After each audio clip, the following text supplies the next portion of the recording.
Taking advantage of the total lunar eclipse of January 2019, astronomers, using NASA's Hubble Space Telescope, have detected ozone in Earth's atmosphere. In this observation, Hubble did not look at Earth directly. Instead, astronomers used the Moon as a mirror to reflect sunlight that passed through Earth's atmosphere. This method serves as a proxy for how they will observe planets around other stars in search for worlds similar to our own. Though numerous ground-based observations of this kind have been done previously, this is the first time ultraviolet light passing through Earth's atmosphere was observed from space. The measurements from this experiment detected the strong spectral fingerprint of ozone. On Earth, photosynthesis over billions of years is responsible for our planet's high oxygen levels and thick ozone layer. That's one reason why scientists think ozone or oxygen could be a sign of life on another planet. But finding ozone on distant worlds isn't an easy task. Ultraviolet observations like this can best be conducted from space telescopes above the limiting effects of looking through Earth's skies because ozone blocks most ultraviolet light from beyond the atmosphere. One of NASA's major goals is to identify habitable and inhabited planets. But how would we know whether a distant planet has ozone or not?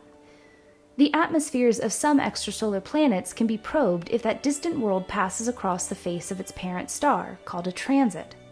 During a transit, starlight filters through the backlit exoplanet's atmosphere. Chemicals in the atmosphere leave their telltale signature by filtering out certain colors of starlight. Astronomers have used Hubble to observe the atmospheres of several gas giant planets that transit their stars. But terrestrial planets are much smaller objects and their atmosphere thinner, like the skin on an apple. Therefore, teasing out these signatures is much more difficult. To prepare for future studies with larger telescopes, astronomers used Hubble to conduct experiments on a much closer and only known inhabited terrestrial planet, Earth. Our planet's perfect alignment with the Sun and Moon during a total lunar eclipse mimics the geometry of a transiting terrestrial planet with its star. But the observations were also challenging because the Moon is very bright and its surface is not a perfect reflector because it is modeled with bright and dark areas. The Moon is also so close to Earth that it appears to move very quickly in the sky, making it harder for Hubble to stay pointed at the same location. However, in spite of the challenges, the experiment was an incredible success, and Hubble is supporting the ongoing quest to find planets that are similar to our own and perhaps, one day, find signs of life on other worlds.